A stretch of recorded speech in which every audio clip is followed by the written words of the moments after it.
ANMR ನ್ಯೂಸ್ಗೆ ಸ್ವಾಗತ. ಚರಂಡಿಗಳ ಅವ್ಯವಸ್ಥೆ, ಸಾಂಕ್ರಾಮಿಕ ರೋಗದ ಭೀತಿಯಲ್ಲಿ ನಗರದ ಜನತೆ. ಚಿಂತಾಮಣಿ ನಗರದಲ್ಲಿ ಒಳಚರಂಡಿಯನ್ನು ನಿರ್ಮಾಣ ಮಾಡಿ ನೈರ್ಮಲ್ಯವನ್ನು ಕಾಪಾಡುವಲ್ಲಿ ವಿಫಲವಾದ ಇಲ್ಲಿನ ನಗರಸಭೆ, ನಗರದಲ್ಲಿ ನಿರ್ಮಾಣ ಮಾಡಿರುವ ತೆರೆದ ಚರಂಡಿಗಳಲ್ಲಿ ಬಿದ್ದಿರುವ ಕಸ ಕಡ್ಡಿಗಳನ್ನು ತಿಂಗಳಾನುಗಟ್ಟಲೆ ಸ್ವಚ್ಛಗೊಳಿಸದೆ ಅನೈರ್ಮಲ್ಯವನ್ನು ಉಂಟುಮಾಡಿದೆ. ನಗರದ ಹಲವು ಚರಂಡಿಗಳನ್ನು ಸಾರ್ವಜನಿಕರೇ ತಮ್ಮ ಸ್ವಾರ್ಥ ಕೆಲಸಕ್ಕಾಗಿ ಮುಚ್ಚಿದ್ದರೂ ಅವರ ಮೇಲೆ ನಗರಸಭೆ ಕ್ರಮ ವಹಿಸದ ಪರಿಣಾಮ ಅಲ್ಲಿ ಚರಂಡಿಯ ನೀರು ನಿಂತು ಅನೈರ್ಮಲ್ಯಕ್ಕೆ ಕಾರಣವಾಗಿದ್ದರೆ, ಕೆಲ ಕಡೆ ನಗರಸಭೆಯ ಅಧಿಕಾರಿಗಳು ಶುಚಿತ್ವಗೊಳಿಸಿದ ಪರಿಣಾಮ ಅನೈರ್ಮಲ್ಯಕ್ಕೆ ಕಾರಣವಾಗಿದೆ.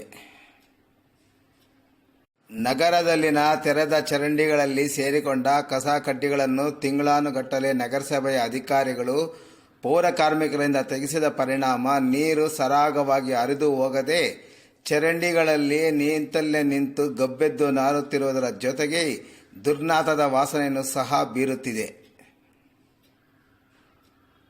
ಇದೀಗ ಮಳೆಗಾಲ ಪ್ರಾರಂಭವಾಗಿ ಮಳೆ ನೀರು ಚರಂಡಿಯಲ್ಲಿ ಸರಾಗವಾಗಿ ಹರಿಯಲು ಆಗದೆ ಚರಂಡಿಯ ಕಲುಷಿತ ನೀರಿನ ಜೊತೆ ಮಳೆ ನೀರು ಸೇರಿಕೊಂಡು ಕಲುಷಿತ ನೀರು ಜನನಿಬಿಡ ಮತ್ತು ವಾಹನ ದಟ್ಟಣೆಯ ರಸ್ತೆಯಲ್ಲಿ ಹರಿಯುತ್ತಿರುವ ಪರಿಣಾಮ ಮಳೆಗಾಲದಲ್ಲಿ ಕಾಲ್ನಡಿಗೆಯಲ್ಲಿ ಓಡಾಡುವ ಜನರು ಮತ್ತು ಇತರೆ ವಾಹನ ಸವಾರರು ಪರದಾಡುವಂಥ ಪರಿಸ್ಥಿತಿ ನಿರ್ಮಾಣವಾಗಿದೆ.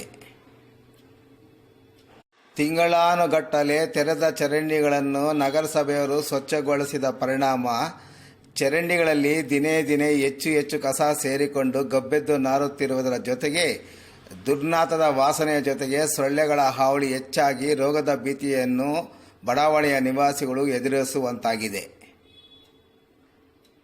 ದುರ್ನಾತದ ವಾಸನೆ ಮತ್ತು ಸೊಳ್ಳೆಗಳ ನಾಶ ಮಾಡಲು ಮುಂದಾಗದ ನಗರಸಭೆಯ ವಿರುದ್ಧ ನಗರದ ನಿವಾಸಿಗಳು ನಗರಸಭೆಯ ಅಧಿಕಾರಿಗಳ ವಿರುದ್ಧ ನಿತ್ಯ ಇಡೀ ಶಾಪ ಹಾಕುತ್ತಿದ್ದರೂ ನಗರಸಭೆಯ ಅಧಿಕಾರಿಗಳು ಮಾತ್ರ ಕ್ಯಾರೆ ಎನ್ನುತ್ತಿಲ್ಲ.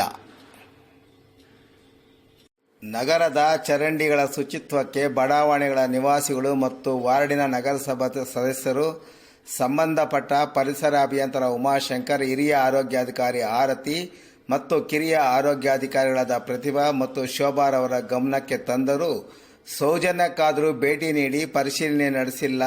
ಇಂತಹ ಅಧಿಕಾರಿಗಳು ನಮಗೆ ಬೇಕಿಲ್ಲ ಎಂಬುದು ಅಲ್ಲಿನ ಜನತೆಯ ಆರೋಪ ಮತ್ತು ಅಳಲು ಆಗಿದೆ.